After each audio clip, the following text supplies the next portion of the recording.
Hello বন্ধুরা, welcome to চাকরি সমাধান। আজকে আমরা আমাদের যে ডব্লিউবিসিএস এর জন্য যে সিরিজ হচ্ছে কোশ্চেন্সের, তার আমরা পার্ট 8 দেখব। অলরেডি আমরা পার্ট 7 পর্যন্ত এই চ্যানেলে কভার করে রেখেছি। পার্ট 7 পর্যন্ত এই চ্যানেলে কভার আছে। প্রত্যেকটা পার্টে আমরা 50 করে কোশ্চেন্স কভার করছি, হিস্ট্রি, জিওগ্রাফি, পলিটিক্স, সায়েন্স এবং কারেন্ট অ্যাফেয়ার্স থেকে। তো প্রত্যেকটা পার্ট তোমাদের জন্য খুব ইম্পর্টেন্ট এবং সেই কোশ্চেন্সগুলো প্রত্যেকটা কোশ্চেনই আমরা হ্যান্ডপিক করছি, যেগুলো ডব্লিউবিসিএস, ডব্লিউবিপিএসসি মিসলেনিয়াস এবং গ্রাম পঞ্চায়েত এক্সামে আসার চান্স খুব বেশি। ঠিক আছে, সেগুলো তোমরা পুরোটা দেখে নিও। প্লেলিস্ট অ্যাভেলেবেল আছে চ্যানেলের, চ্যানেলে গিয়ে দেখে নিও, প্লেলিস্টটা দেখে নিও। একবার পরীক্ষার আগে পুরো প্লেলিস্টটা দেখে নিও। ঠিক আছে, সাবস্ক্রাইব করে নিও চ্যানেলটা, যাতে নেক্সট ভিডিওগুলো টাইমলি তোমরা নোটিফিকেশন পেয়ে যাও। চলো স্টার্ট করা যাক। আজকের ফার্স্ট কোশ্চেন হচ্ছে কোশ্চেন নাম্বার 1। দেখো কি বলছে, ভারতের প্রথম ভাইসরয় কে ছিল? অপশন এ আছে লর্ড ক্যানিং, অপশন বি আছে লর্ড ডালহৌসি, অপশন সি আছে লর্ড বেন্টিং এবং অপশন ডি আছে লর্ড কার্জন। তো ভারতের প্রথম ভাইসরয় ছিল হচ্ছে লর্ড ক্যানিং। লর্ড ক্যানিং ছিল হচ্ছে ভারতের প্রথম ভাইসরয়। অপশন এ হচ্ছে রাইট আনসার। 1858 সালের ভারত শাসন আইন অনুযায়ী লর্ড ক্যানিং ভারতের প্রথম ভাইসরয় হয়। নেক্সট দেখো, বন্দে মাতরম সঙ্গীতটি কে রচনা করেছিলেন? অপশন আছে রবীন্দ্রনাথ ঠাকুর, অপশন বি আছে বঙ্কিমচন্দ্র বন্দ্যোপাধ্যায়, সি আছে শরৎচন্দ্র চট্টোপাধ্যায় এবং ডি আছে নজরুল ইসলাম। তো এগুলোর মধ্যে রাইট আনসার হচ্ছে বন্দে মাতরম হচ্ছে বঙ্কিমচন্দ্র চট্টোপাধ্যায়ের রচনা। বন্দে মাতরম হচ্ছে বঙ্কিমচন্দ্র চট্টোপাধ্যায়ের রচনা এবং কোথা থেকে নেওয়া হয়েছে? আনন্দমঠ উপন্যাস থেকে নেওয়া হয়েছে বন্দে মাতরম গানটি। নেক্সট দেখো, পৃথিবীর বৃহত্তম বদ্বীপ কোনটি? অপশন এ আছে সুন্দরবন, অপশন বি আছে গঙ্গা ব্রহ্মপুত্র বদ্বীপ, অপশন সি আছে আমাজন বদ্বীপ এবং অপশন ডি আছে নীলনদের বদ্বীপ। তো এর আনসার হচ্ছে গঙ্গা ব্রহ্মপুত্র বদ্বীপ হচ্ছে পৃথিবীর বৃহত্তম নদীর বদ্বীপ। ঠিক আছে, গঙ্গা ব্রহ্মপুত্র বদ্বীপ হচ্ছে পৃথিবীর বৃহত্তম নদীর বদ্বীপ। অপশন বি হচ্ছে রাইট আনসার। ঠিক আছে, নেক্সট দেখো, নেক্সট বলছে ভারতের কতগুলি কেন্দ্রশাসিত অঞ্চল আছে? অপশনগুলো দেখো। এই দেখো, আগের কোশ্চেন, ঠিক আছে, এটা আমরা আগে দেখে নিই, তারপরে আগের কোশ্চেন একটা অ্যাডিশনাল ইনফরমেশন ছিল, সেটা দিতে হবে। ঠিক আছে, অপশন দেখো। অপশন এতে আছে 7টা, অপশন বিতে আছে 8টা, অপশন সিতে আছে 9টা এবং অপশন ডিতে আছে 10টা। ঠিক আছে, তো ভারতের হচ্ছে বর্তমানে 8টি কেন্দ্রশাসিত অঞ্চল রয়েছে। ভারতে। ঠিক আছে, যেগুলোকে বলা হয় ইউনিয়ন টেরিটরি। ফার্স্টটা কি? আন্দামান নিকোবর, সেকেন্ড হচ্ছে চণ্ডীগড়, থার্ড হচ্ছে দাদরা অ্যান্ড নাগার হাভেলি, আন্দামান নিকোবর ছিল এটা। ঠিক, তোমার ফোর্থ হচ্ছে জম্মু অ্যান্ড কাশ্মীর, ফিফথ হচ্ছে লাদাখ, সিক্সথ হচ্ছে লাক্ষাদ্বীপ, সেভেন্থ হচ্ছে দিল্লি এবং এইটথ হচ্ছে পুড্ডুচেরি। এগুলো হচ্ছে ভারতের সবকটা ইউটি বা ইউনিয়ন টেরিটরি। লাস্ট কোশ্চেনটাতে একটা ইনফরমেশন ছিল, সেটা বলে দিই। দেখো, ভারতের পৃথিবীর বৃহত্তম বদ্বীপ হচ্ছে, উত্তর ছিল গঙ্গা ব্রহ্মপুত্র বদ্বীপ। ঠিক আছে, আরেকটা জিনিস দেখে নাও, ভারতের প্রথম আইল্যান্ড ডিস্ট্রিক্ট কোনটা? আইল্যান্ড ডিস্ট্রিক্ট, ভারতের প্রথম ইন্ডিয়াস ফার্স্ট আইল্যান্ড ডিস্ট্রিক্ট কোনটা? সেটার উত্তর হচ্ছে মাজুলি। ঠিক আছে, মাজুলি ব্রহ্মপুত্র নদীর ওপরই তৈরি। ঠিক আছে, নেক্সট দেখো, সংবিধানের কত ধারায় আইনের অনুশাসন বা রুল অফ ল বর্ণিত আছে? অপশন এ আছে হচ্ছে 12, অপশন বি 13, অপশন সি হচ্ছে 14 এবং অপশন ডি আছে 15। তো আর্টিকেল নাম্বার 14-এ তোমার আইনের চোখে সবাই সমান, যেটা সাম্যের অধিকার বা আইনের অনুশাসন বর্ণিত আছে। এটাকে ইংরেজিতে কি বলে? Rule of law. নেক্সট দেখো, পাবলিক অ্যাকাউন্টস কমিটির সদস্য কতগুলো হয়? দেখো, অপশন এ আছে 15, অপশন বি আছে 22, অপশন সি আছে 30 এবং অপশন ডি আছে 25। এটার রাইট অ্যান্সার হচ্ছে 22। অপশন বি হচ্ছে রাইট অ্যান্সার। 22 খানা সদস্য হয় হচ্ছে পাবলিক অ্যাকাউন্টস কমিটি। এর মধ্যে 15টা সদস্য আছে হচ্ছে লোকসভা থেকে এবং 7টা সদস্য আছে হচ্ছে রাজ্যসভা থেকে। নেক্সট কোশ্চেন দেখো, আলোকবর্ষ কিসের একক? অপশন এ আছে সময়, অপশন বি আছে দূরত্ব, অপশন সি আছে বেগ এবং অপশন ডি আছে তীব্রতা। এটা বিজ্ঞানের পার্ট থেকে কোশ্চেন। তো আলোকবর্ষ হচ্ছে দূরত্বের একক। আলোকবর্ষ হচ্ছে দূরত্ব বা ডিস্টেন্সের একক। এক আলোকবর্ষ বলতে কি বোঝায়? এক আলোকবর্ষ বলতে কি বোঝায়? এক আলোকবর্ষ বা 1 লাইট ইয়ার বলতে বোঝায় লাইট শূন্য স্থানে 1 বছরে যতটা ডিস্টেন্স যাবে, শূন্য স্থানে 1 ইয়ার ট্রাভেল করলে যতটা ডিস্টেন্স যাবে, যে ডিস্টেন্সটা যাবে সেটাকেই বলা হয় 1 আলোকবর্ষ, 1 লাইট ইয়ার। নেক্সট দেখো, পরমাণুর নিউক্লিয়াসে কি কি থাকে? অপশন এ হচ্ছে প্রোটন, ইলেকট্রন, অপশন বি হচ্ছে প্রোটন এবং নিউট্রন, অপশন সি আছে ইলেকট্রন এবং নিউট্রন এবং অপশন ডি আছে কেবল প্রোটন। তো এর রাইট অ্যান্সার হচ্ছে অপশন বি, প্রোটন এবং নিউট্রন। আমাদের নিউক্লিয়াস কীরকম হয়?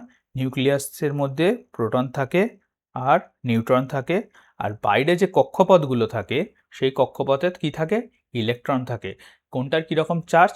প্রোটন হচ্ছে পজিটিভ চার্জড, প্রোটন হচ্ছে পজিটিভ চার্জড, ইলেকট্রন হচ্ছে নেগেটিভ চার্জড এবং নিউট্রন যেটা থাকে, নিউট্রনের কোনো চার্জ হয় না। নিউট্রন হচ্ছে আদানবিহীন বা নিউট্রালাইজড, আদানবিহীন বা নিউট্রালাইজড, কোনো চার্জ থাকে না। নেক্সট দেখো, কোন পঞ্চবার্ষিকী পরিকল্পনার সময় সবুজ বিপ্লব সফল হয়েছিল? অপশন এ আছে তৃতীয়, অপশন বি আছে চতুর্থ, অপশন সি আছে পঞ্চম এবং অপশন ডি আছে ষষ্ঠ। তো ভারতের তৃতীয় পঞ্চবার্ষিকী পরিকল্পনার শেষের দিকে ভারতে সবুজ বিপ্লবের সূচনা হয়েছিল এবং ভারতের সবুজ বিপ্লবের জনক বা ফাদার অফ গ্রিন রেভলিউশন কাকে বলা হয়? এম.এস. স্বামীনাথনকে। এম.এস. স্বামীনাথনকে। এটা কত সালে হয়েছিল? 1966, 67। এবং কি জন্য হয়েছিল?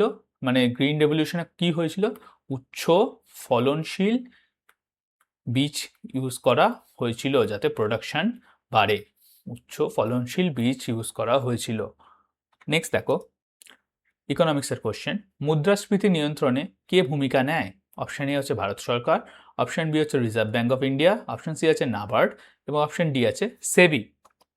তো এদের মধ্যে মুদ্রাস্ফীতি বা ইনফ্লেশনের নিয়ন্ত্রণ করে হচ্ছে Reserve Bank of India.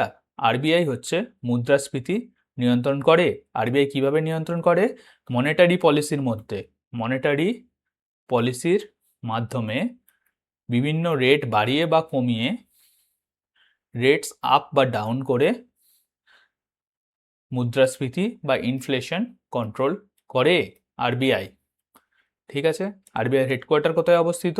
RBI headquarter অবস্থিত মুম্বাইতে। আরবিআই কত সালে প্রতিষ্ঠা হয়? আরবিআই প্রতিষ্ঠা হয় 1934-এ। নেক্সট দেখো, পাল বংশের শ্রেষ্ঠ রাজা কে ছিল? অপশন এ দেখো Dharmapal, option B Devpal, option C Gopal এবং option B Gopal, option C Devpal এবং অপশন ডি হচ্ছে মহিপাল। তো এর মধ্যে রাইট অ্যান্সার কি? এর মধ্যে রাইট অ্যান্সার হচ্ছে শ্রেষ্ঠ রাজা ছিল হচ্ছে ধর্মপাল। পাল বংশের শ্রেষ্ঠ রাজা কে ছিল? ধর্মপাল। এবং পাল বংশের প্রতিষ্ঠা কে ছিল? প্রতিষ্ঠাতা হচ্ছে ফাউন্ডার মানে ফার্স্ট, আর এটা হচ্ছে বেস্ট রাজা ছিল হচ্ছে ধর্মপাল। ফার্স্ট রাজা ছিল হচ্ছে গোপাল। 750 খ্রিস্টাব্দে মানে 750 খ্রিস্টাব্দে পাল বংশের প্রতিষ্ঠা হয়েছিল। পাল বংশের রাজধানী কোথায় ছিল? মেজরিটি সময় পাটলিপুত্র। পাল বংশের রাজারা কোন ধর্মের উপাসক ছিল? বুদ্ধ ধর্ম। ঠিক। নেক্সট দেখো,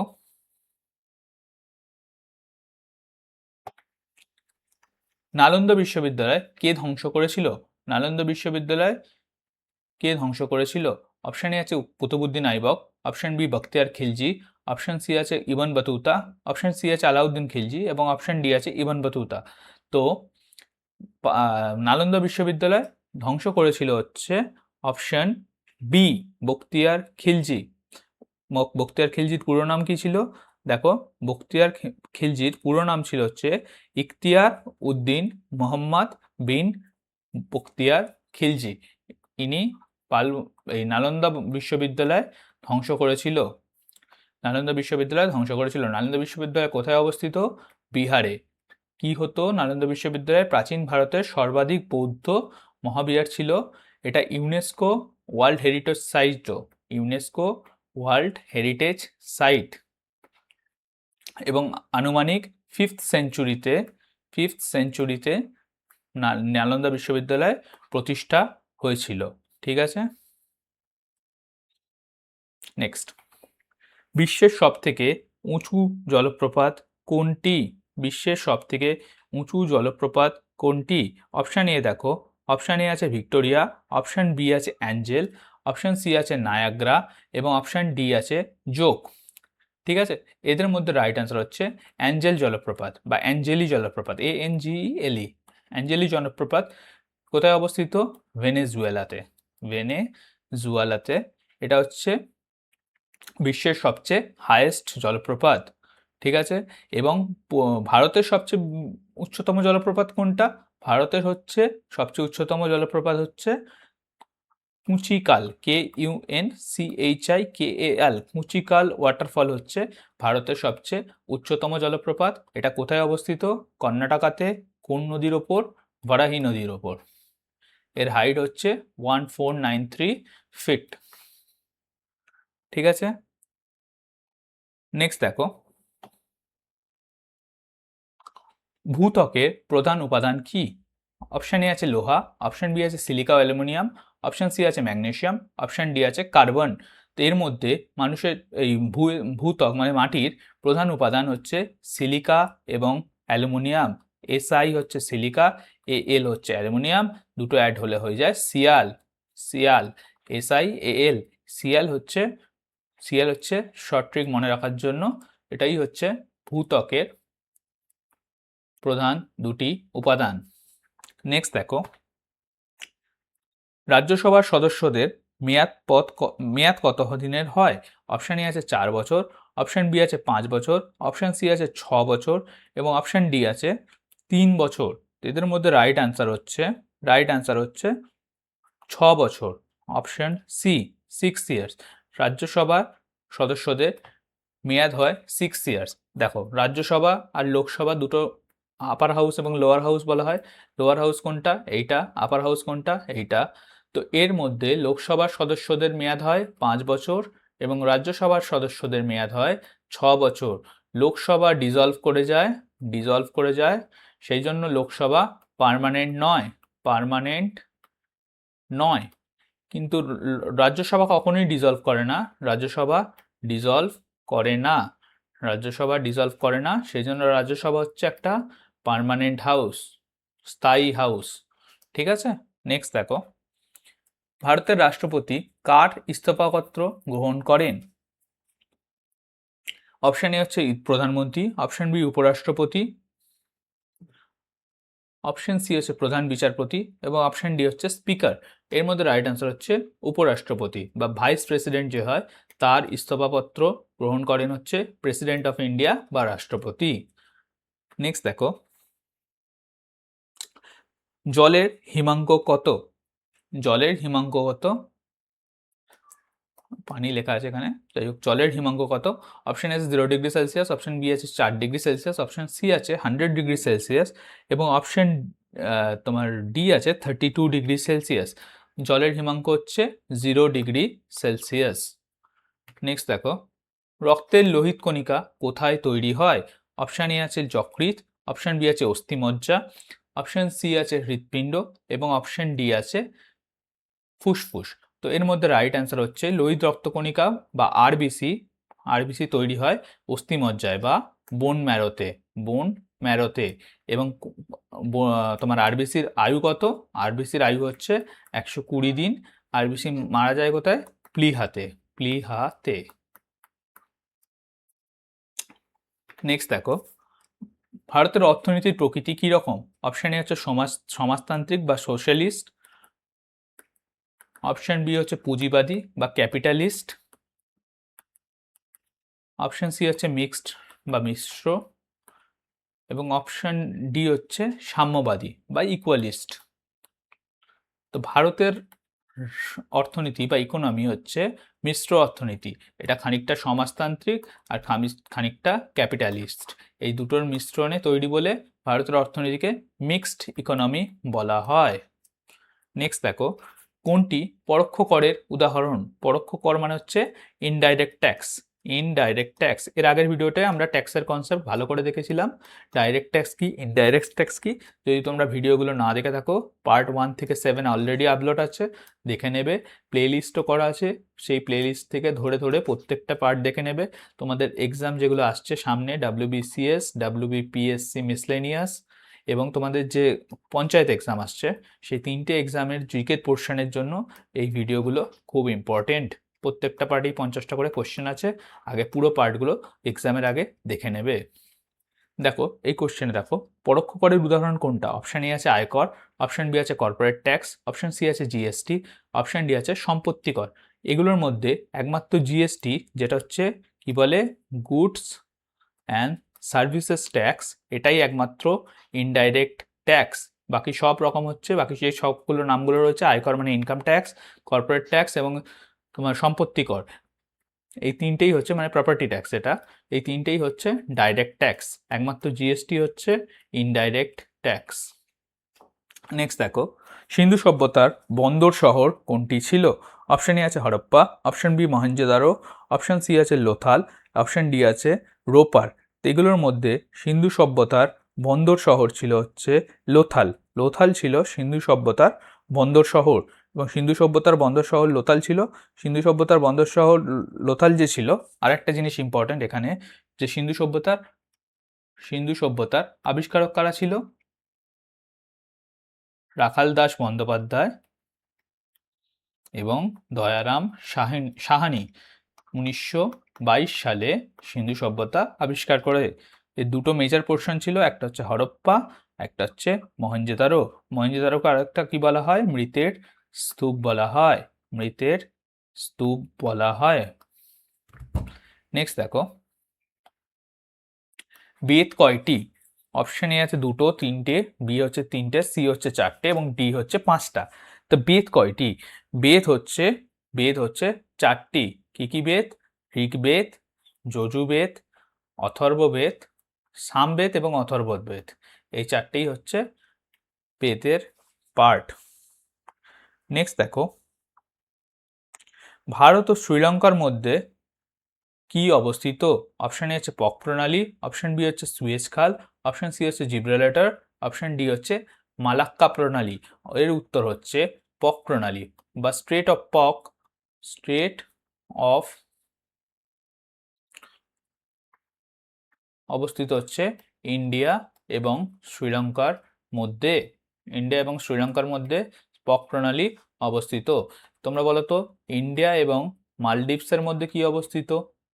ইন্ডিয়া এবং মালদ্বীপসের মধ্যে অবস্থিত হচ্ছে 8 ডিগ্রি চ্যানেল। 8 degree channel. একইভাবে আন্দামান আর নিকোবরের মধ্যে অবস্থিত হচ্ছে 10 ডিগ্রি চ্যানেল। তোমরা কমেন্টে বলো 9 ডিগ্রি চ্যানেল কার আর কার মধ্যে অবস্থিত? 9 ডিগ্রি চ্যানেল কোন কোন দুটো দ্বীপ বা কোন কোন দুটো দেশের মধ্যে অবস্থিত? নেক্সট দেখো, শিমলিপাল জাতীয় উদ্যান কোন রাজ্যে অবস্থিত? অপশন এ আছে Orissa, option B Jharkhand, option C Paschimbanga, option D Bihar. এর মধ্যে শিমলিপাল জাতীয় উদ্যান বা শিমলিপাল ন্যাশনাল পার্ক অবস্থিত হচ্ছে উড়িষ্যাতে। উড়িষ্যায় অবস্থিত হচ্ছে শিমলিপাল ন্যাশনাল পার্ক। নেক্সট দেখো, ভারতের সংবিধানের জনক কাকে বলা হয়? অপশন এ আছে জওয়াহরলাল নেহরু, অপশন বি আছে বি.আর. আম্বেদকর, অপশন সি আছে সর্দার বল্লভভাই প্যাটেল এবং অপশন ডি আছে রাজেন্দ্র প্রসাদ। তো এগুলোর মধ্যে ভারতের সংবিধানের জনক বলা হয় ডক্টর বি.আর. আম্বেদকরকে। নেক্সট দেখো, পাবলিক অ্যাকাউন্টস কমিটির রিপোর্ট কার কাছে পেশ করা হয়? অপশন এ আছে রাষ্ট্রপতি, option B Lok Sabha, option C আছে প্রধানমন্ত্রী, অপশন ডি আছে সুপ্রিম কোর্ট। তো পাবলিক অ্যাকাউন্টস কমিটি তার রিপোর্ট লোকসভাতে পেশ করে। পাবলিক অ্যাকাউন্টস কমিটিতে কতজন মেম্বার থাকে? 22 জন। তার মধ্যে 15 জন যায় হচ্ছে লোকসভা থেকে এবং 7 জন যায় হচ্ছে রাজ্যসভা থেকে। নেক্সট দেখো কোশ্চেন আছে কি, মানুষের শরীরে পাঁজরের হাড় কত জোড়া? পাঁজরের হাড় মানে রিবসের কত জোড়া হাড় থাকে? অপশন এ আছে 10টা, অপশন বি 12টা, অপশন সি 14টা এবং অপশন ডি হচ্ছে 8টা। তো এর রাইট অ্যান্সার হচ্ছে 12 জোড়া। মানুষের শরীরে রিবস হচ্ছে 12 জোড়া হাড় থাকে রিবসে। নেক্সট দেখো সবচেয়ে শক্ত বস্তু কোনটি? অপশন আছে লোহা, অপশন বি হীরা, অপশন সি গ্রাফাইট এবং অপশন ডি হচ্ছে প্ল্যাটিনাম। তো পৃথিবীর প্রাকৃতিক সবচেয়ে শক্ততম পদার্থ হচ্ছে হীরা, diamond. Diamond is the right answer. ঠিক। নেক্সট দেখো প্রথম পঞ্চবার্ষিকী পরিকল্পনা কত সালে শুরু হয়? অপশন এ আছে 1950, option B 51, option C 52, option C আছে 53। তো ফার্স্ট পঞ্চবার্ষিকী পরিকল্পনা শুরু হয় 1951 সালে। 1951 সালে। এতে কিসের ওপর জোর করা হয়েছিল? এতে কৃষির ওপর জোর দেওয়া হয়েছিল। ঠিক। নেক্সট দেখো ব্যাংকিং রেগুলেশন অ্যাক্ট কত সালে আনা হয়? অপশন এ আছে 1940, বি আছে 1949, সি হচ্ছে 1950 এবং ডি আছে 1955। তো এর মধ্যে রাইট আনসার হচ্ছে 1949। 1949-এ ব্যাংকিং রেগুলেশন অ্যাক্ট আনা হয়। ব্যাংকিং রেগুলেশন অ্যাক্ট আনা হয় 1949-এ। আর তোমার আরবিআই অ্যাক্ট কত সালে আনা হয়? আরবিআই অ্যাক্ট আনা হয় 1934-এ। 1934-এ আরবিআই এর অ্যাক্ট আসে। নেক্সট দেখো ভারতের বর্তমান সুপ্রিম কোর্টের প্রধান বিচারপতি কে? অপশান এ আছে যে ডি.ওয়াই চন্দ্রচূড়, অপশন বি আছে M V. Ramana, option C U Lalit, option D S A. Bobde. তো এর রাইট অ্যান্সার হচ্ছে সুপ্রিম কোর্টের প্রধান বিচারপতির নাম হচ্ছে এখন Suryakant. Suryakant. Chief justice of India হচ্ছে সূর্যকান্ত। ডি.ওয়াই চন্দ্রচূড় এটা হচ্ছে রিটায়ার্ড করে গেছেন ইনি, না এর আগে ইনিই ছিলেন সূর্যকান্তের আগে। তো বর্তমানে চিফ জাস্টিস অফ ইন্ডিয়া হচ্ছে সূর্যকান্ত। এবং সেটি কত রকম, সুপ্রিম কোর্ট ইন্ডিয়ার কনস্টিটিউশনে কত নম্বর আর্টিকেল দ্বারা তৈরি? Article number 124। সুপ্রিম কোর্টের জাজকে কে নিয়োগ করেন? রাষ্ট্রপতি, প্রেসিডেন্ট নিয়োগ করে। ঠিক।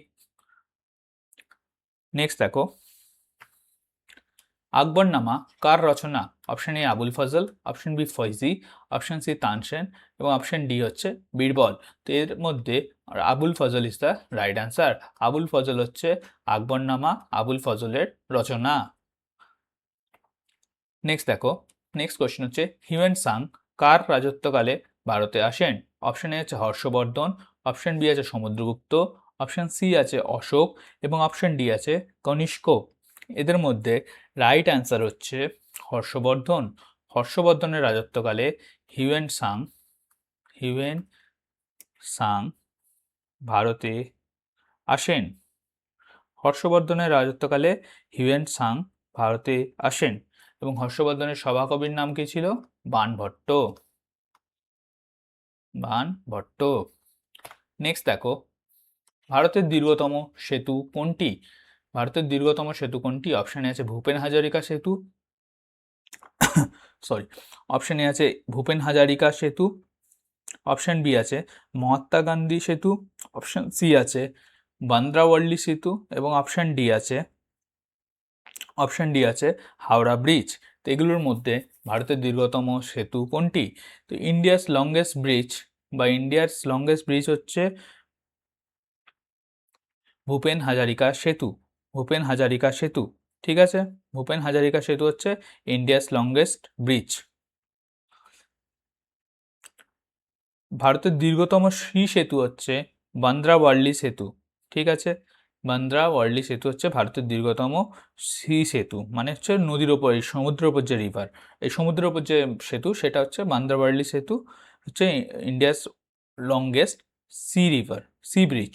ওকে, আর রিভার ব্রিজ হচ্ছে ভূপেন হাজারিকা সেতু।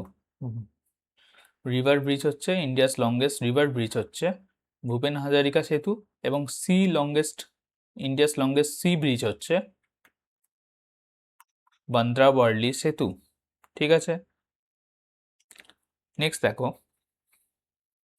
কোন শহরকে ভারতের উদ্যান নগরী বলা হয়?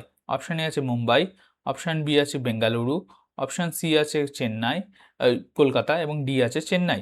এর মধ্যে ইন্ডিয়াস গার্ডেন সিটি বলা হয় বেঙ্গালুরুকে। Option B is the right answer. বেঙ্গালুরুকে ইন্ডিয়াস গার্ডেন সিটি বলা হয়। নেক্সট দেখো, রাষ্ট্রপতি পদপ্রার্থীর ন্যূনতম বয়স কত হতে হয়? অপশন এ 30 বছর, অপশন বি 35 বছর, অপশন সি 40 বছর, অপশন ডি আছে 45 ইয়ার্স। তো এর মধ্যে রাইট অ্যান্সার হচ্ছে 35 ইয়ার্স। 35 বছর মিনিমাম এজ হতে হয় রাষ্ট্রপতি নির্বাচিত হওয়ার জন্য, মিনিমাম এজ হতে হয়। নেক্সট দেখো, সংসদের কয়টি কক্ষ আছে? সংসদের কয়টি কক্ষ আছে? অপশান এ একটা, অপশান বি দুটো, অপশান সি তিনটে, এবং অপশান ডি হচ্ছে চারটে। সংসদের কক্ষ আছে দুটো।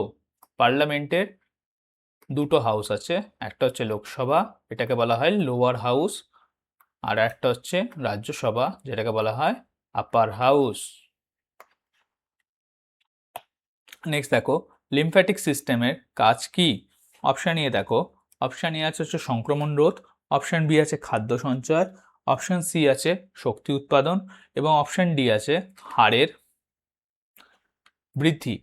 তো এগুলোর মধ্যে রাইট অ্যান্সার হচ্ছে সংক্রমণ রোধ। সংক্রমণ রোধ, ইমিউনিটি বুস্ট করাই হচ্ছে লিম্ফ্যাটিক সিস্টেমের, ইমিউনিটি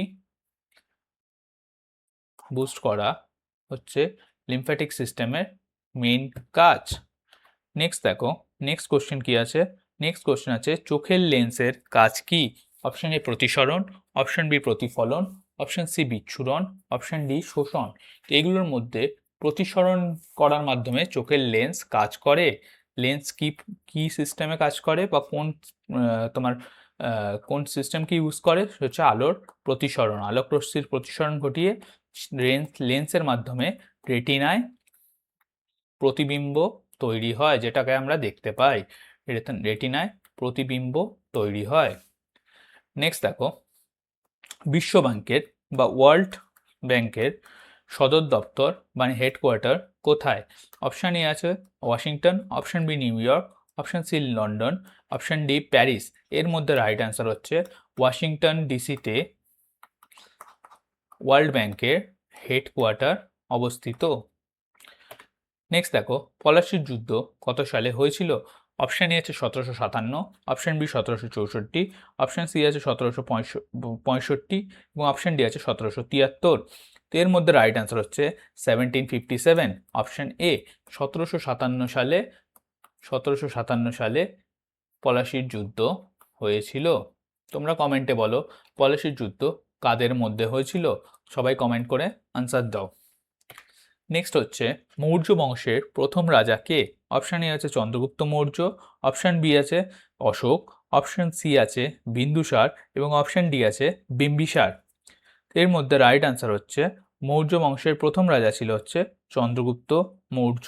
চন্দ্রগুপ্ত মৌর্য ছিল মৌর্য বংশের প্রথম রাজা, এবং শ্রেষ্ঠ রাজা কে ছিল? অশোক। যদি শ্রেষ্ঠ রাজা জিজ্ঞেস করে তার আনসার হবে অশোক। নেক্সট কোশ্চেন দেখো, নেক্সট কোশ্চেন কি বলছে? পৃথিবীর বৃহত্তম মহাদেশ কোনটি? Option A Africa, option B Asia, option C হচ্ছে ইউরোপ, অপশান ডি হচ্ছে উত্তর আমেরিকা। তো এর মধ্যে আনসার হচ্ছে এশিয়া। এশিয়া হচ্ছে ওয়ার্ল্ডস কন্টিনেন্ট। লার্জেস্ট কন্টিনেন্ট হচ্ছে এশিয়া, আর স্মলেস্ট কি? ইউরোপ। নেক্সট দেখো, ভারতের কোন নদীকে পশ্চিম বাহিনী নদী বলা হয়? অপশান এ আছে Ganga, option B Narmada, option C আছে গোদাবরী, অপশান ডি হচ্ছে কৃষ্ণা। তো ভারতের কোন নদীকে পশ্চিম বাহিনী নদী বলা হয়? এর মধ্যে শুধুমাত্র নর্মদা নদী হচ্ছে পশ্চিম বাহিনী নদী, বাকি সবকটাই হচ্ছে পূর্ব বাহিনী নদী। ঠিক, গোদাবরী, কৃষ্ণা এবং গঙ্গা হচ্ছে পূর্ব বাহিনী নদী। নর্মদা আর তাপ্তি হচ্ছে পশ্চিম বাহিনী নদীর উদাহরণ। নেক্সট হচ্ছে মৌলিক কর্তব্য বা ফান্ডামেন্টাল ডিউটিস কোন দেশের সংবিধান থেকে নেওয়া হয়েছে? অপশান এ দেখো America, option B Russia, option C হচ্ছে ব্রিটেন এবং অপশন ডি হচ্ছে কানাডা। তো মৌলিক কর্তব্য বা ফান্ডামেন্টাল ডিউটিজের কনসেপ্ট নেওয়া হয়েছে রাশিয়া থেকে বা ইউএসএসআর, তখনকার দিনে ইউএসএসআর ছিল, ইউএসএসআর এর থেকে ফান্ডামেন্টাল ডিউটিসের কনসেপ্ট বড় করা হয়েছিল। নেক্সট দেখো, ভারতের প্রথম প্রধানমন্ত্রী কে? এটা খুব সোজা কোশ্চেন, এর অ্যান্সার হচ্ছে জওহরলাল নেহরু এবং রাজেন্দ্র প্রসাদ হচ্ছে first president. First deputy prime minister কে? সর্দার বল্লভভাই প্যাটেল। নেক্সট দেখো, মানবদেহের বৃহত্তম অঙ্গ কি? অপশন এ যকৃৎ, অপশন বি ত্বক, অপশন সি পাকস্থলী এবং অপশন ডি হচ্ছে ফুসফুস। এগুলোর মধ্যে রাইট অ্যান্সার হচ্ছে ত্বক। ত্বক হচ্ছে মানবদেহের স্কিন, যেটা সেটাই হচ্ছে মানবদেহের বৃহত্তম অঙ্গ, লার্জেস্ট অর্গ্যান। নেক্সট দেখো, নেক্সট কি বলছে, নেক্সট কোশ্চেন, রক্তের গ্রুপ কে আবিষ্কার করে? রক্তের গ্রুপ কে আবিষ্কার করে? অপশন এ দেখো কার্ল ল্যান্ডস্টাইনার, অপশন বি হচ্ছে লুই পাস্তুর, অপশন সি হচ্ছে এডওয়ার্ড জেনার, অপশন ডি হচ্ছে নিউটন। এদের মধ্যে কার্ল স্টেইনার 1901 সালে, কার্ল স্টেইনার 1901 সালে রক্তের গ্রুপ আবিষ্কার করেছিল। নেক্সট দেখো, রেপো রেট কে ঘোষণা করে? অপশন এ ভারত সরকার, অপশন বি হচ্ছে Reserve Bank of India, option C NABARD এবং অপশন ডি হচ্ছে অর্থমন্ত্রী। এদের মধ্যে রেপো রেট ঘোষণা করে হচ্ছে Reserve Bank of India. Reserve Bank of India monetary পলিসির মাধ্যমে repo rate, reverse repo rate এইগুলো ঘোষণা করে। রিভার্স রেপো রেট ঘোষণা করে। রেপো রেট কি জিনিস? রেপো রেট হচ্ছে ব্যাংক আরবিআই থেকে যখন টাকা ধার করে যেই ইন্টারেস্ট রেট নেয় সেটাকেই বলা হয় রেপো রেট। রেপো রেট বাড়িয়ে বা কমিয়ে কি করা হয়? বাড়িয়ে বা কমিয়ে বাজারে মুদ্রাস্ফীতি কন্ট্রোল করা হয়। মানে ইনফ্লেশন কন্ট্রোল করতে রেপো রেট এবং রিভার্স রেপো রেট ইউজ করে হচ্ছে আরবিআই। নেক্সট দেখো, ভারতের জাতীয় আয় পরিমাপের প্রথম চেষ্টা কে করেছিলেন? অপশন এ হচ্ছে দাদাভাই নওরোজি, অপশন বি হচ্ছে মহাত্মা গান্ধী, অপশন সি হচ্ছে জওহরলাল নেহরু এবং অপশন ডি হচ্ছে আর সি দত্ত। এটার মধ্যে রাইট অ্যান্সার হচ্ছে দাদাভাই নওরোজি। দাদাভাই নওরোজি 1867-68 সালে ভারতের প্রথম জাতীয় আয় পরিমাপের চেষ্টা করেছিল। দাদাভাই নওরোজিকে গ্র্যান্ড ওল্ড ম্যান অফ ইন্ডিয়াও বলা হয়। ওল্ড ম্যান অফ ইন্ডিয়া বলা হয়। ঠিক আছে, তো এই আমরা দেখলাম এই পার্টে 50টা কোশ্চেন্স। তোমরা দেখলে প্রত্যেকটা কোশ্চেন নিয়ে ইনডেপথে আলোচনা করা হয়েছে, ইনডেপথে আলোচনা করা হয়েছে। এই একইভাবে আমরা আরও 7টা পার্ট অলরেডি বানিয়ে রেখেছি। সেই 7টা পার্ট পিডিএফ, এই 7টা পার্টের তোমরা প্লেলিস্ট অলরেডি চ্যানেলে দেখতে পাবে। তোমাদের যে আপকামিং এক্সামগুলো আসছে, WBCS, WBPSC, মিসলেনিয়াসে যেটা এবং গ্রাম পঞ্চায়েত, সব এক্সামের জন্যই এই কোশ্চেনেরগুলো জিকের পোর্শনে খুব ইম্পর্টেন্ট হবে।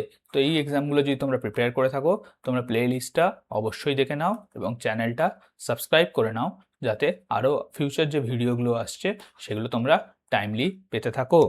Thank you for watching. By.